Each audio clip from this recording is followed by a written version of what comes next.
welcome everyone. This is Jimmy, your favorite NLP coach. And we have here my very charming friend from the UK, Reese. Hey, Mr. Richfield, how are you doing today?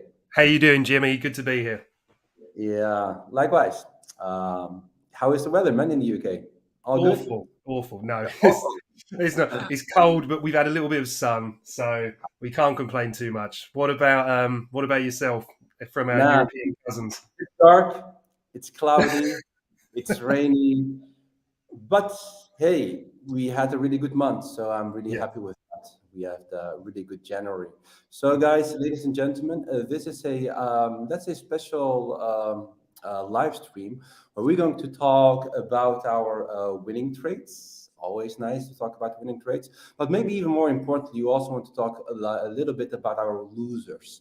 And I think, and I truly believe that there are more lessons to be learned from reviewing our losing trades. And I highly also highly encourage all of you to do this as well, to review on a monthly basis your top performing calls or trade setups, your losing trades, and which you can, what kind of lessons you can derive from that. Because I truly believe by just reviewing them, making some notes, that piece of information, it's actually a gold mine. And we are actually going to teach you and walk through like how we do this process of reviewing the calls, the trade setups, what we have learned, and what we could have done a little bit differently. It's always in hindsight, but it is in hindsight where you get the lessons often. So, Reese, maybe you want to pull a chart already of one of the. Uh, yeah, sure. With pleasure, and a big shout out to everybody in the chat that's joining us live today, and everybody that watches this on recording. So, I'm going to start with the ETH trades, right? So we found quite a nice little section here where we managed to get a few trades out. Now, like Jimmy said, just to reiterate the point, as much as it's great to share these winning trades, right? I'm going to walk you through the kind of thought process around why we take them. Your winning trades when you've got a set strategy, and the key to any kind of performance is repeating that strategy, right?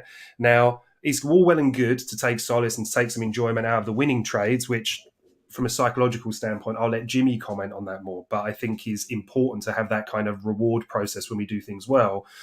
I find that actually I probably learn a lot more from my losing trades, right? Now, that's either breaking it down into the format where I can see that I'm either making decisions outside of my strategy, or I'm giving it a bit too much lenience, or I'm trading outside of my kind of key zones. Really, I actually highlight times of day where things maybe, where I'm looking to take trades. And, it's very easy as traders to convince ourselves we see the pattern, we see the setup that we want, and then we go in. But before I digress too much, let's take a look here at Ethereum. So let me just pop this on replay quickly, and we can take a look at the thought process around here. So for me, one thing that I'm very, very conscious of is daily levels, right? So I like to see daily liquidity getting run, and hopefully this is going to look a little bit messy for everyone, but you should get an idea here that when we're lining up weekly levels, these ones, the thicker red lines with the W's, are weekly liquidity. That means the very top of swing highs, right? Or the bottom of swing lows. The same with daily levels. Now, when we have these interactions, like we can see here, the reason it makes sense, certainly in my mind, for us to have some kind of corrective move there is the fact that you're going to see a lot of stop losses placed above there. Okay. So big accounts and people here that have been short, the natural place to put your stops are above these swing highs, right? So without getting too much into the strategy side, which obviously I cover on my streams on a Monday and Wednesday, what I'm looking for here is one of two things. I'm looking for a strong impulse move through that level, right, to give me some kind of idea that the market's got the momentum to keep moving, or I'm looking for price to break down. Now, obviously, on this time frame, we can see we didn't get that daily close above. But what I'm going to just draw our attention to here is when we take a rejection at this level, and then when we find that acceptance, where we think that price is naturally going to gravitate towards. So the other thing that you'll notice on here in these yellow boxes are order blocks. Okay. So people have different terms for these, supply and demand. For me, the way that I'm looking at this is I want to see a an impulse move, or some displacement, basically a punchy move from the market, showing that the market's getting ready to move in that direction. And ideally in that, we want to see some kind of inefficiency, or what would also be called a fair value gap, right? And that's where between the first, second, and third candle, we get this gap between the first and third candle's wicks, okay? Now, the market often likes to rebalance these areas, and that's where I look to take trades. However, what we're seeing here is when we get the order block, right? So for me, this candle is significant. Why? Because when we get down to here and we've got this action, we can see that we had this dynamic move away. When we've revisited this area here, it's acted as resistance, right? So when we've moved away from this area, we have this move. We can monitor this area here on the lower time frames and look to get those trades, okay? Now, when we get acceptance below that level, and once again, we can see here, we revisit it, leave this order block, okay, which is what we've extrapolated forward here in the yellow box. Then when we get the interactions here, we can see price interact, sell off, interact, and sell off. Now, the trade that I want to draw your attention to are the trades that we were taking down here in this range, okay? And this is purely on the same fundamentals as this. We set this down candle, we have this move away, retest, impulse move higher. So when we revisit here, in my mind, I'm saying to myself, okay, if we're running one of these or a daily liquidity level, then quite simply, I want to see price interact with that level. And then I want to see some kind of reaction, right? Now, I trade typically the end of the London session, and I'm always present for the New York AM and PM session, because I find that's the time that you get the most volume in the market.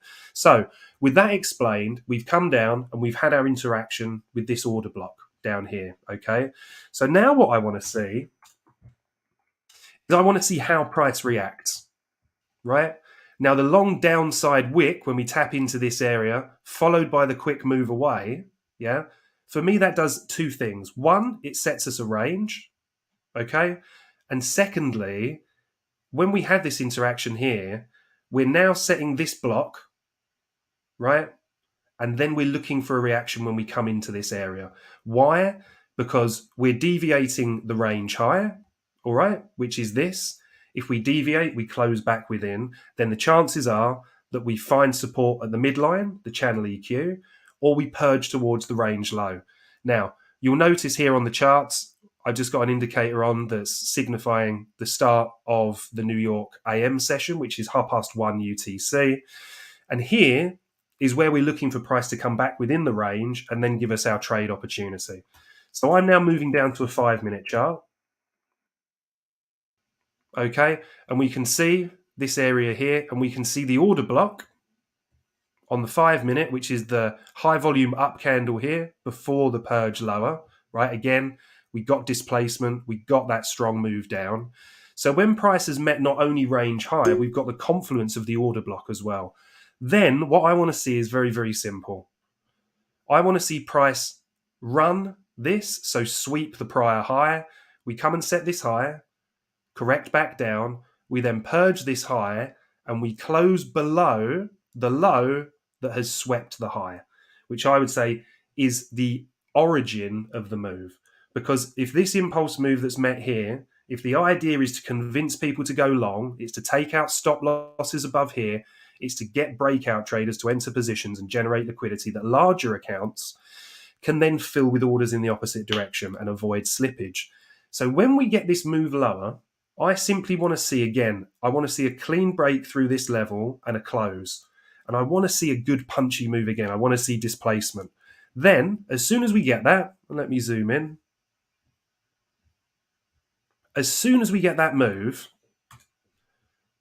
we can see on here that you get a strong candle close below. As soon as that candle closes, I can put a limit order around here, or I can wait, as in this case, for price to retrace to an inefficiency, right? So we can see the inefficiency or the fair value gap here. Now, because we've got a clean downside target, I would be aware of these lows here and here, okay? But as I said, this is the channel EQ, this grey line, and that becomes our main target. Now, I like to close a large portion of the trade there at that target, but always leave some in with stops move to entry.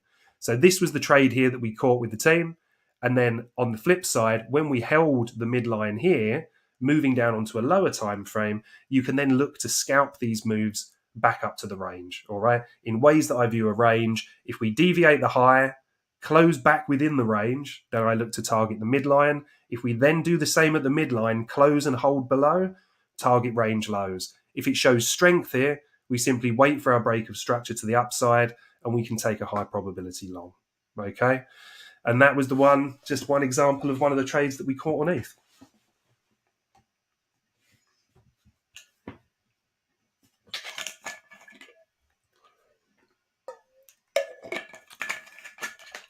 Oh, Jimmy, I think you're on mute, mate. True. Don't spare, don't lose any of that wisdom, man. No, it's already gone. No. By the way, guys, if there are any questions, drop them. Chart requests, drop them, and we might have some few surprises for you today. So the chart, the trade I want to share with you guys is it's actually a pretty successful one. It is, to be honest, honestly, like one of my actually the best trade of January. Very happy with that. Although we all understand that we cannot judge ourselves just by one trade. That's actually one of the big fallacies. That's actually recency bias. Some people, they think, hey, I made a really good trade, I'm really happy, and then they tend to be more overconfident after just one winning trade. We always need to judge ourselves based on a series of trades, multiple trades, before we can really say something meaningful about our system. So this is the Bitcoin chart, but that's not the chart I want to share with you guys. It's actually this chart. We gave the call. Let me see if I can quickly paste the original call in this on this chart. Maybe handy. PRA. So what do you see, guys, here on this chart? I'm really curious. What do you see, guys? Some of you do see a falling wedge. A good thing. Yeah. What else do you see? A chart. Yes, that's good. So this was the initial trade setup. I'm going to read it word by word, and then I'm going to talk more deeply about it. So our calls and signals, they always start with the title, obviously. And then I explained why I took this trade. So one, there's a falling wedge. Well, I mean, you have to be blind to not see this falling wedge. And the Birb Pro, which is a indicator I use, signaled a bullish divergence. And you can see the bullish divergence here more clearly. So this is actually an 82% bullish divergence. So what does it actually mean, 82% bullish divergence? It's also a question I often get from people is, what is actually 82% or 90% bullish divergence? It actually means that 8 out of the 10 momentum indicators are showing divergence.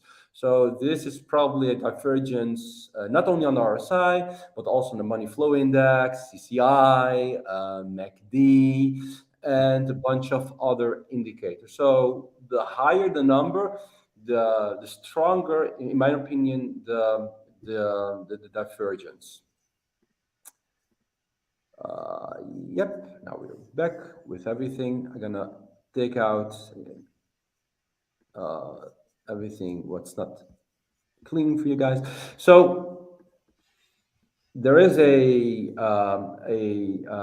strong divergence, a falling wedge, and there is a retrace of 97%. Well, that's a lot, right? So in my system, it means that most of the sellers are actually kind of absorbed. And this divergence kind of confirms this absorption of the sellers.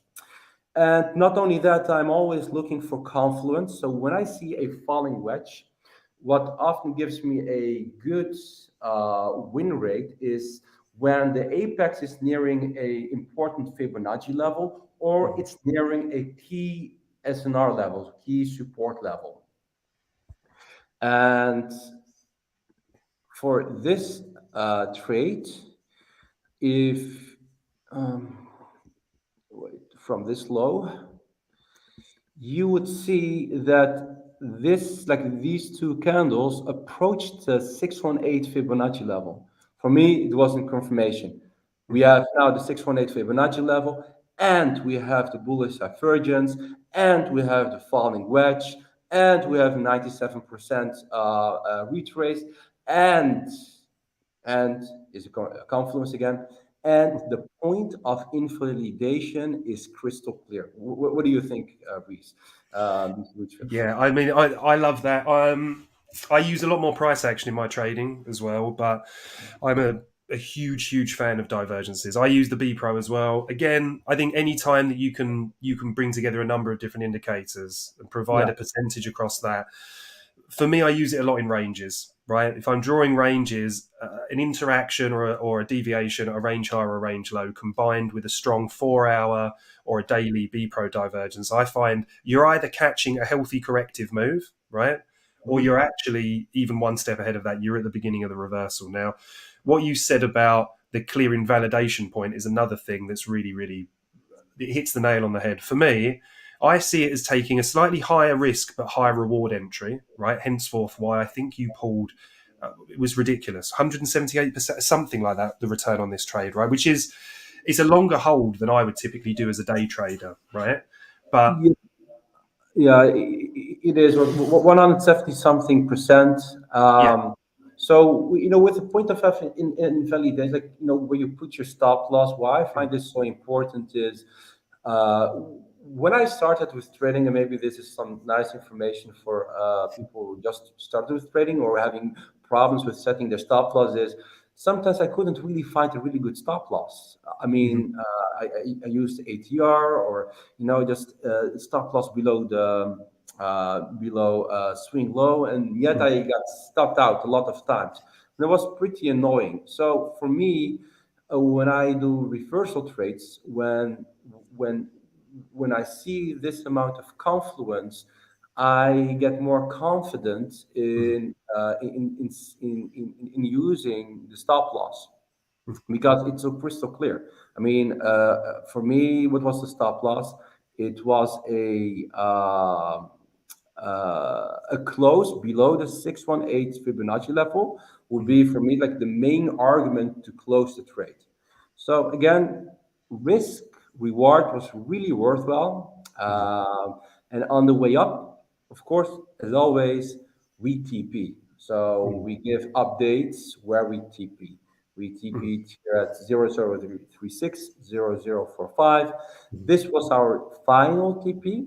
I personally decided to, this is also what you could do in a reversal trade when there's a lot of momentum, is to keep a moon back or to trial your stop. You can take profit on the way up, and simultaneously you can also choose to take profit on the way up. For me mhm, personally, this gives me a lot of comfort because I'm taking profit and I'm still in a winning trade. mhm, And maybe now it's time for a little bit of psychology talk. Maybe you guys know, or maybe not, but when it comes to trading, even if you're winning, there's a lot of pain and adversity. mhm, And I would like to explain why. When you're in a losing trade, you go down, you get stopped out, it hurts, right? Because you lost money. When you're in a winning trade, and it goes up and you're taking profit, and finally you took your final TP, like your final profit, and then it continues going up, it hurts a lot, even though you make money, even maybe you make even 100% or 200% or 10%, 15%. A win is a win. Let's be clear about that. But still, if it goes up after you close trade, mentally, psychologically, it hurts a lot because you create this internal dialogue. What if I didn't sell? What if I increase my position size? And these thoughts are actually thoughts lead normally to destruction and a lot of pain, because that's actually randomness fooling you.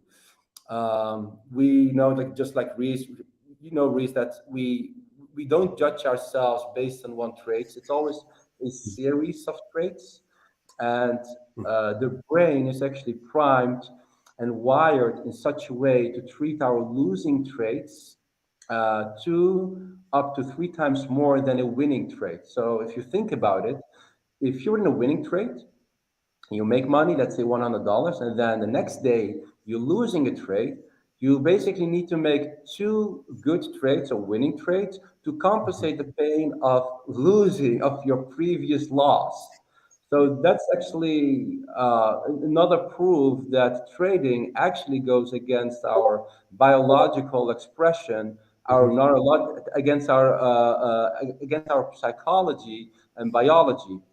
I do believe if you understand this, then you have actually the basics of a good mental edge.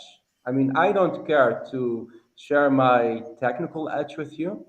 Mhm. Um, Not gonna lie, I worked really hard for it through CMT, mentorships, reading books.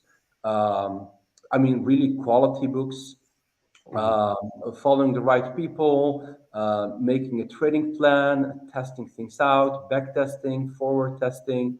Nonetheless, I don't care to share my technical edge, because I believe that besides like trading to be successful in trading, you need actually two kinds of edges. Mhm. One, a mental edge and a technical edge. Mhm. You need both of them. Some people they argue like, well, it's all about mindset. It's all about mindset. Yes, mindset is extremely important. But if you don't have the technical edge, mindset won't do much. Mhm. So it actually need we as traders, we need both of them Mhm. to survive. I always say you lose your mental capital, most Mhm. likely you will lose your financial capital. And there's some truth in that. There's Mhm. really some truth in that. Because the moment, now I'm going to circle back to a winning trade, we can, like a winning trade that was closed too early in hindsight, and then Mhm. it moved up, it actually messes up with our decision making process. Mhm. And if this happens, then we are more likely to deviate from our original trading principles, such as not risking more than 2% or 3% of our trading portfolio, or not using, or I don't know, increasing your position size, or Mhm. trading without stop loss. It's also Mhm. something that I see often when people. Revenge trading as well, right? People taking on trades, they feel like the market owes them something back. And just to jump in here quickly, Jimmy, with my thoughts, because you taught me so much about psychology in the time that we've worked together. And I've always found that, like with trading, people can lose their higher time frame perspective quite often, right? You get caught up on low time frame charts, you lose the bigger picture. And for me, really important thing you said there is that people, I find a lot of people judge themselves really, really strongly on individual trades, right? Yeah. Over accentuate. And I think the social media culture is a little bit part of that. I think a big reason at the Nest that we share all of our trades, we're very open with our stats, is that it's very easy to pick a couple of dozen winners every month, right? And say, look how well we've done here, or look at how good this trade was. But in truth, having an understanding of what you're doing wrong can really help your edge, right? Now, somebody mentioned before about the idea saying, look, your win rates are in the 60%, that's really not that impressive. It's like, but you can't say and sit on that without context, right? A Well, 65% win rate on an average of a 2 hour return to a 1 hour loss is a hugely successful ratio. The same way that someone like Birb, for example, who can have win rates in the mid 30s, but his profitability is absolutely insane, right? Because he understands his system intimately. He studies like unbelievably. Not many people as studious as him that I know, certainly, but he sticks to what he knows. And what he knows is tested over a long period of time. Now, do you find, like I do, that actually, I think when you come to terms with that, when you come to terms with your strategy, you're very honest. You say to yourself, do you know what? I know I'm going to lose trades. You have to accept that. but you're judging your performance over a period of time, be that weekly, monthly, obviously yearly, and why it's so important to journal trades, which a lot of people don't do. A lot of people are missing out on incredibly valuable information. And I think once you're comfortable with your system, I find that helps your mental edge, right? And your mental edge helps your system because it stops you tinkering with things too much, because you're not getting caught up on one or two losing trades. You're saying, do you know what? Over a week, over a month, over a quarter, I'm performing really well. So stick in there, manage the drawdowns, yeah, and it allows you to stick with a successful system. Yeah, that's well said. I couldn't agree more. This is so true. Maybe there are actually two, three edges. It's also the mathematical edge of the win rate and understanding your win rates Mm-hmm. in relationship to your losing trades. Mm-hmm.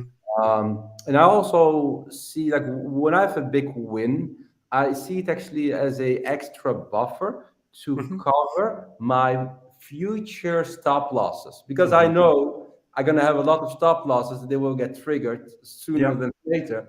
And I always treat like a big win as a extra buffer, so Mm-hmm. it allows me to trade more, or to continue for a long time without worrying that Mm-hmm. I'm getting stopped out.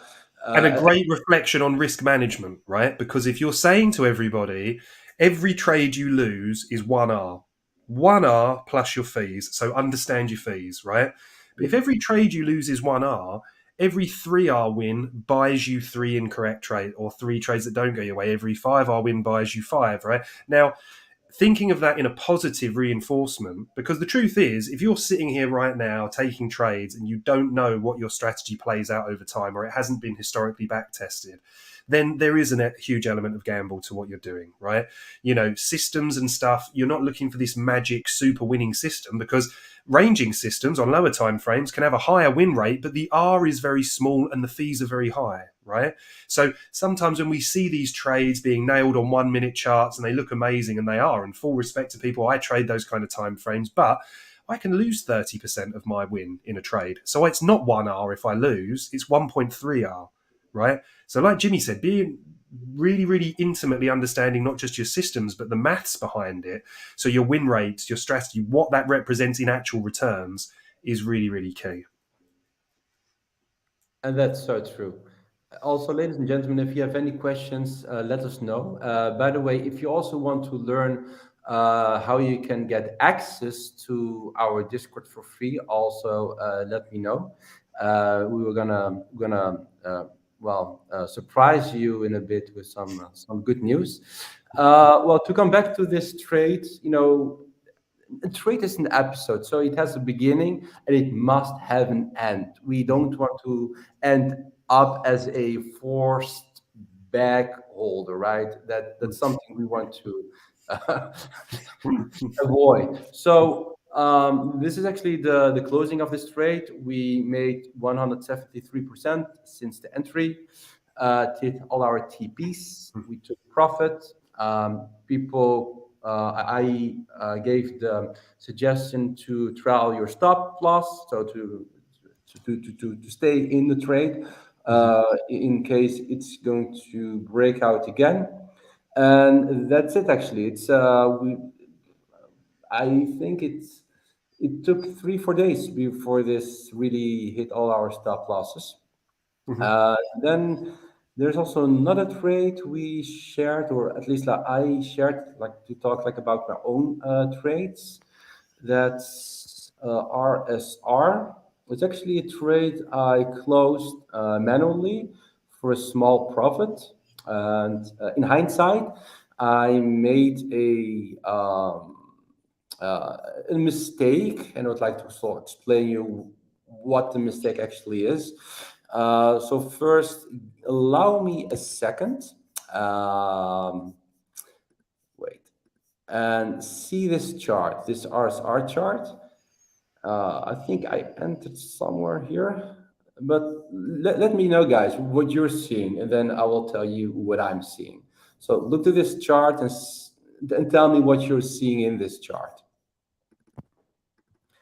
Do you see is it ranging? Do you see some momentum? What is it that you see? Do you see rejection?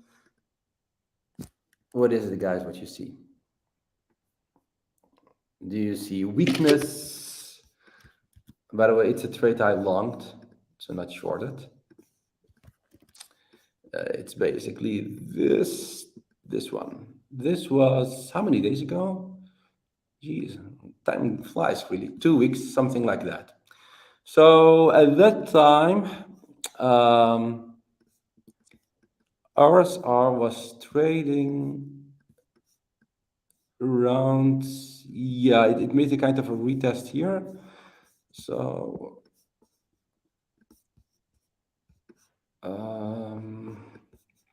where was it? 20 Jan. Let me check. Where was it? To what did I say? Yeah, 20 January. It's somewhere. Yeah, it's somewhere here. So I opened the trade when it was when RSR was here. So what was actually the rationale for me to open this trade? It claimed a 50 EMA on the daily, and it was hovering above around a crucial SNR level, which was around this level.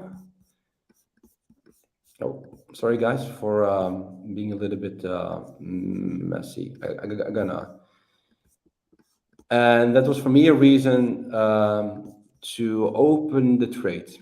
It was somewhere here, so the entry was pretty good, and also for me, the point of invalidation was also clear. Like a really good close below this gray box would actually invalidate my thesis. And this move from this move was actually a minor retracement of 0.38 fib.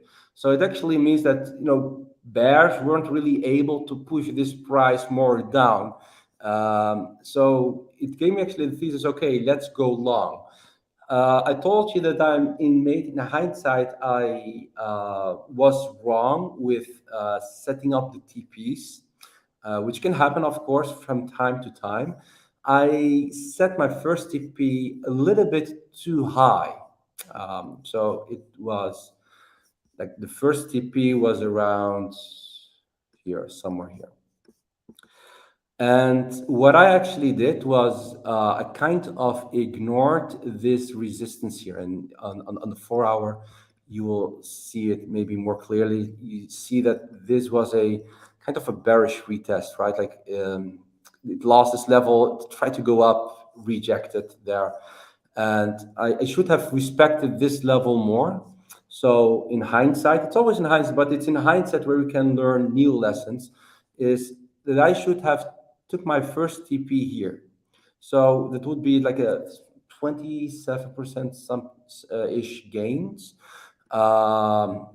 Position size was 1% of my portfolio, so it would be like a decent trade. It retraced, so I closed it manually because I didn't see enough momentum, so I closed it for a small profit. So you could argue, like, why closing this trade? You could just move your stop loss above your entry, and then it's a risk-free trade.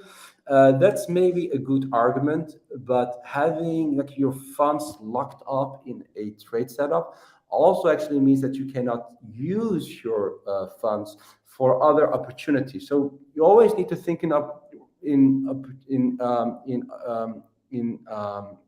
opportunities that are out there and your funds. I'm gonna share here like my final update of RSR. So you guys know how I approach this. Voila. So as explained, I was seeing weakness. It was rejected at this price level, which is actually the gray box.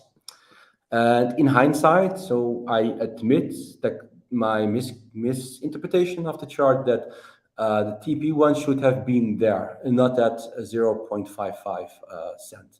And as a discretionary trader, which I am, I want to close this trade for a small win of 4%, which I did, and I will reassess RSR. So then we always give people like the options what they can do. It's not spoon feeding people; they need to think for themselves. So I told people what I did, and people can one or respect the initial trade setup, including the stop loss, or move the stop loss above the entry, which is pretty safe. But then again, there's opportunity costs involved with it, or close the trade. Then you're certain that you lock in the profit, and you have funds available for other, maybe even better trade setups where the momentum is stronger than on this chart. I think I talked a little bit too much, or maybe not. But are there any questions about this trade setup, guys? Maybe even tips what I could have done better or not? So this is the way how I approach things. It's always opportunity cost. If there's not enough momentum, then maybe it's worthwhile to look somewhere else to see if if you can allocate your funds to something differently.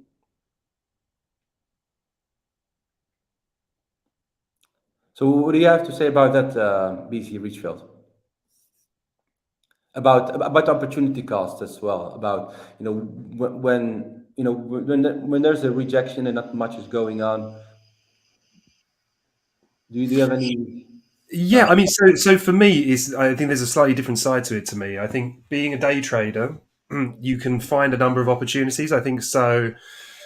I think the question is that actually it's about being very strict and making sure you're taking the opportunities that are correct one. But I absolutely agree about opportunity cost. You have to remember, you there's a saying about keeping dry powder, right? Meaning that you always want to keep something that you can deploy when a good opportunity comes along. So if you've got an opportunity where you've hit your system, the news events, the fundamental side is with you, you've got very clean TA, you've got incredible conviction with the trade, then that's when I'll put full allocation towards a trade. If I have any reason not to doubt my entry, for me, my entry, my triggers, everything have to hit in order to take the trade. But you could be trading the early part leading into a day on the FOMC, which we all know is really dangerous, right? So you could be expecting excess volatility. So if you aren't where you want to be before you get to this time, you can hold it and gamble, or you can take a small win, or even get out neutral, and just make sure that when you're deploying most of your capital, the key thing is you want the maximum return. I think people often lose sight of the money management aspect of this. I think a lot of people misunderstand this industry, that people come along, they get 100x altcoin, then they're trading millions of dollars every day. Like, it doesn't work like that. Professional traders, most of them have had a very, very attritional kind of baptism through trading, right? Meaning that you're making little wins, and often you understand your strategy, you're compounding, which is really key for me. So a key side of money management is making sure that when you're taking your opportunities, right, that you're keeping your profit, you're booking your profit, right? You're going to have your losses, but over time you have to keep that money there, because for anyone that hasn't tried this yet, if you go onto a compound interest calculator, right, and just work out a very humble percentage that you could increase your capital by every month, every year, you compound that over 5-10 years, that's the gateway to real wealth, right? But to do that, you need consistency, right? So consistency in trading comes from understanding yourself, understanding the time that you have. I have a lot of people contact me about learning to day trade, right? Learning range trading and short-term trading. And my first question to them is always, how many days a week do you have where you have an extended period of time that you can just be behind the charts? And most of them say, well, I work a 9 to 5, I've got young children at home, or I have these commitments. So it's very unlikely, right, that you're going to have that time to bring to it. So actually, looking at swing trading, looking at position trading, looking at understanding fundamentals, looking at algorithmic systems like our in-house Maestro Pedro builds, like those kind of things you can fit in and around your time, right? But when you need to be trading certain times of the day, it's no good gearing up your trading education around that if you know you can't bring the time to it, right? I think that's a big thing that people need to really kind of get to grips with. But outside of that, capital preservation is key, and just making sure your money's working hard for you. A real eye opener for me, being a price action trader since being part of the nest, which has just been a joy for me now, just over a year, is actually a lot of the insights from the fundamental team. Wasn't that probably my weakest area, understanding the fundamentals of projects, right? And also a lot of stuff I've learned from them and from you as well, Jimmy, in terms of getting money working from you. Like, if there's no trades, don't sit there and force it. You can get staking opportunities, right? You can do a number of other things that can give you a percentage of return on your money with very, very low risk. And also, if you're not forcing trades, chances are you're not losing unnecessary trades, right? So the benefit of that is twofold, as you'll know as well. There's the capital preservation factor. Yeah, as Jimmy said earlier, if you're losing a trade, you now need to go out and make two trades to make up for that loss. But also psychologically, right? You're psychologically keeping a point of strength, right? I'd rather take one or two good trades a week, right? Knowing that I wasn't rushing, I was acting within my system, right? I was respecting time and price, right? Because both need to be paid. And if I take a loss on the trade, yeah, and if I take a second loss in that day or that period, I'll step away from it, right? Because I don't want to get into that mindset where I'm trying to give the market to give me something back. But I know I've just lost that 1 hour per trade. Now, if I start to lose the trade and I get angry, I get emotional, and I remove my stop loss and I say, no, no, no, this is going to turn, it's going to turn, and then it becomes a 2 hour loss, a 3 hour loss, the psychological impact of that is quite big as well. So I think understanding that side of it is really key. In the same vein, if I have a set target for myself in a week for a level that I want to reach in terms of R or in terms of the percentage, if I get there, then I'm not shy to lock that in and then spend the time that I would spend trading, making sure my journal's up to date, looking into back testing a few different ideas, constantly educating ourselves, learning more about the macro environment. All right. So I think that's something where people can learn a lot, is making sure that you're not just pushing this too much. And a big shout out to everybody that's loved. But look who's joined the stream today, Jimmy. We've got Kaz, our dear friend Kaz. How are you doing, buddy? It is fantastic to see you on here, as it is everyone else. Woodshop also as well, Jimmy. I don't know if you saw, was in the chat, another good friend of the nest. So a big shout out to everyone that's joined this in today. It's lovely to see some familiar faces and some new ones as well. Yeah, happy to see you guys here also in the chats. Really delighted, and I think you guys are kind of special also. Freeing up your time to listening to this live stream, to level up your trading psychology, your trading performance. It tells something, right, about you, and it only tells me like really good stuff about you guys. I got the question about the RSR. So when is a good time to long RSR? That's actually a really good question. For me, this there are actually a few. For me, it's pretty simple. Price action wise, um, the bears actually couldn't push RSR below this level here. That's pretty off. So it's actually ranging between here and here since how many days? Well, 12 days. Not so many days, but still. So it's kind of ranging. So there are actually a few options. One, if you're gonna long RSR, it depends on the time frame as well. I sometimes just long, in this kind of setup around here, and then having my stop loss here. Wait, shit. But that is not the most high. It's not for me, not the high convincing trade setup. I lose my long function. But anyways, for me, to feel confident to long RSR, and I think I'm losing my internet connection, is if I'm not sure if you guys can see my screen, but if there's price acceptance above this gray box. Why? Because it gets rejected here and here, and in the same gray area there was also a bearish retest. So this is actually logical price level where bears want to show their strength, and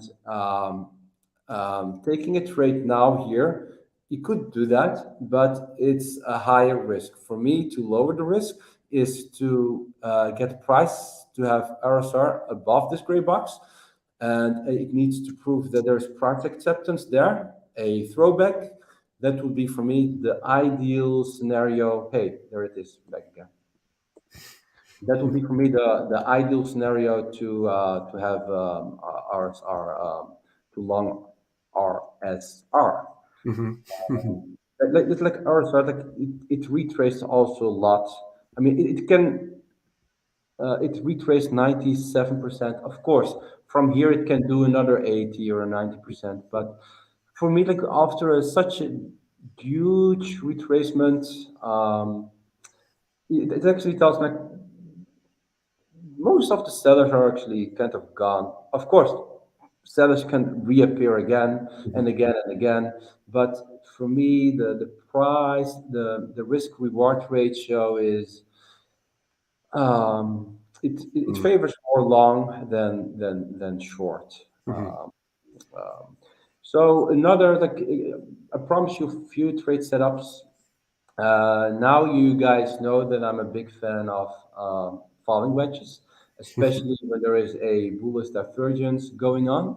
So Mhm. that's a good confluence, especially when it bounces from a significant Fibonacci level, or it bounces from support. But for now, I don't see Cardano going really quickly to this price level, 10 cents. Um, what I'm waiting for is price acceptance also above this gray box. Then I would like to buy Cardano for a position trade, a swing trade. Mhm. There is Link. I also find Link quite interesting. It's ranging here for quite a while. And I love rectangles for the reason Reese kind of explained. It's actually you have boundaries really Mhm. crystal clear, right? This is a range of how many days? 266 days. So the longer the range, the stronger the expansion or the breakout down or breakout. Um, for me, the thesis was buying Link here weeks ago. I didn't do that. I, by the way, lost my entire Link back because of the FTX collapse. So it's kind of triggered me to create a new bag for the next cycle. Not 100% convinced, but it keeps you ranging. So for me, again, you also should know when to trade and when not to trade, or when to open a swing trade and when you shouldn't. This is just, yeah, kind of middle of the range. So I've set my alerts here. Imagine Bitcoin, something happens with Bitcoin and the price goes down. I'm really eager then to buy Link around $5.6. Not saying that it will happen, but if this scenario occurs, then I've my alerts here, and then I got alert. If it breaks out and there is price acceptance above $9.3, then I'm also happy to buy the throwback to buy the if it retests this Mhm. level. So it breaks out and it retests this level. That would be for me also a good Mhm. end trigger for Link. I'm watching a lot of trades, a lot of Bybit pairs as well. And I'm pretty sure some of you know that you can get access to all our calls, including educational live streams for free. Actually, it's really for free, $0.00 if you trade through our ref link. Um, it's really free. If you don't like it, you just you don't get your money back because it's just $0. So there's no point in giving back $0. But what you get from it is educational content on our website. We have a series of videos where you learn about indicators, trading psychology, risk management, which is pretty also advanced, and you get direct access to people like BC Richfield, uh, people like Buzz, people like Pedro, people like Rezoon and Crypto Burp, where you can ask your questions directly. You can come up also with your own chart.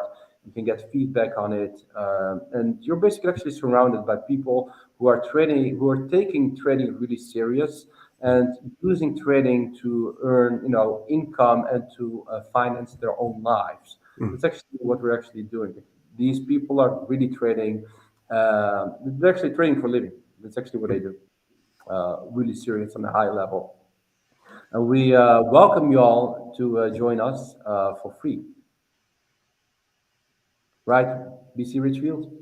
Awesome, man. Yeah, I mean, obviously we've got this new partnership now as well, which opens the door to us. I think for me, I've always said this to people. Obviously, joining the Nest was a big thing for me, but from going from being an independent trader with their sole income from trading to being part of a community like this in the way that we are has brought, it's opened my eyes to a lot of different things, right, in terms of community. Now, one thing that I was very fortunate when I was trading to have was I worked under some really, really good people. But I took it incredibly seriously, like you should with any career. People, I think sometimes social media gives a wrong indication of people throwing some money onto exchanges and becoming millionaires overnight. Like, it doesn't work like that. Like any profession, you have to spend countless hours just beating on your craft, right? You have to take that. You look into psychology, you look at the 10,000 hour rule. It's about using constructive education, right? Now, for me, I'm very much about education. That's my biggest passion within the Nest, right? Now, the calls only service for me provides an amazing platform to people for free just by signing up using the referral link to get access to professional traders calls, right? You can see our call statistics. In fact, I'll share them quickly in a moment, Jimmy, I think before we close the stream. Yeah, Um, Mhm. Yeah, yeah. you pull out the stats already. Meanwhile, I just want to quickly walk and talk through the different plans. There's the calls only, the exclusiveness club, and the private mentoring. All has its own, benefits, its own benefits. So for the calls only, what you're getting is you get the calls, of course, but also education. I mean, the purpose is always about education, always have been, by the way. So what you're getting is also a series of um, um, where is it? I think I need to sign up again. Of videos about here. You enter like the members area, and in this members area, you see a series of videos about trading. So it's all like different tutorials, how to use risk management, how to use MAs and EMAs, difference between them, how to use properly RSI. It's basically a lot, right? What you can see, trading support and resistance, market structure, the basics, but explained from a different angle, the Fibonacci levels, divergences, how to deal with FOMO, mindfulness. There's even mindfulness meditation in this course. And the funny thing is, this is completely for free if you just sign up today through this calls only subscription. Mhm. It's And a I lot. think, like you were saying about the community as well, right? I think what you get when you get a really good community of people that are all pushing in the right direction. Now, the company's mission statement is to help everyone achieve their financial freedom and to equip them with the tools to do so, right? Now, that means you've got to put the work in, right? But it means that if you're part of a community where other people are thinking the same way and you have access to people that are doing this for a living, you get very unfiltered, very honest view of what it is. And I think that helps you kind of position yourself for not just your own ambitions, but what you want to achieve in the timeline as well. And before I rattle on too much, which I'm known to do, just want to run through these cool stats that we had. So these are posted every month, fully transparent at the Nest. We have been, and in fact, we are always looking for ways um, to kind of promote this kind of stuff. I think the industry would be a lot better as a whole if people were really transparent with it. And I think it's easy to sit there and post a load of winners without any context, but you need to look at what professional trading teams are doing, right? In the same way that you would a hedge fund or an investment group. Now, what we can see on here is that We had 81 calls as a team in January, right, which is it's a high number. Hit 43, stopped 23. Okay. Hit and stopped, meaning that it hit entry requirements, triggered, went up, didn't get to that first TP before it then came back and got taken out. We missed entry on 7, meaning that it's just run hot and hasn't come back to entry. And 7 of these are running. So of those that close, obviously it can improve that win rate. And of those that close or don't, then there's a chance that goes down a little bit. But most of those being running will already be past a target. So we'll probably improve the win rate a little bit. And we're around 65.67%. Now, we get a lot of questions. And actually, at the moment with the team, we're working on a way that we can really kind of, without too much clutter and just being really clean and clear, project to you guys how that would look in terms of real-time returns, right? But what I would say is, even if you took a very, very minimal trade on a 2-to-1 risk to reward, right? Every one of your losses is 1R, right? And if the average win was 2R, right, then you can do the maths on that and realize how quickly, with a 65% win rate or a 50% win rate even, you can really compound and you can really make some gains. So watch this space in ways that we want to make sure that we're giving you guys the data in just the easiest, quickest, most, and the best way to digest it. But when you see some of these outliers here, right, you're 171% on the VRA call, Matic and Sushi 30 and 35% respectively. Those outliers, along with all the others, really, really make up for a fantastically profitable month and a really good start to the year. So with that in mind, I think, Jimmy, I'll pass it back to you. But just from me, thank you very much, everyone. It's been an absolute pleasure doing this with you, Jimmy. I love doing live streams with you. You are the yin to my yang, the calm composure to my wild ramblings. And it's always a real pleasure. But a huge shout out as well to everybody that made it on. We've seen some really good old friends. We've got a load of new friends that joined the stream today. So a big thank you to everyone. And also to everyone that's going to watch this on recording as well. And I'm going to be back live with you guys on Monday and Wednesday next week. And I hope to see a lot more of you around the nest. Yeah, it was a pleasure as well. I think we make each other complete, right, Mr. BC Richfield? Yeah. So, guys, I would like to leave you with a few suggestions. One suggestion I would like to give you guys is what we do with our own calls, with our own signals, with our own trade setups. Please do this for yourself as well. So on a monthly basis, review your own calls and trade setups. You need to understand what you have been trading the last month, the win rate, the gains, and the lessons learned. This is a gold mine. If you take yourself serious and you take TA and trading serious, you want to do this. Secondly, knowing and doing are not the same thing. Common sense is not common practice. This is common sense, and we made this common practice. And I think you should do this as well. And thirdly, we're more than happy if you join us, guys. We have like this 7 days free trial, and you can join us for free through just explain it how. We are more than happy to help you guys. You can find me on Twitter, BC Richfield as well. If you have any questions, you're always welcome to tag us or say hello on Discord, whatever you want. So, guys, happy to have all of you guys here, and hopefully talk soon. Bye-bye. Take care, guys.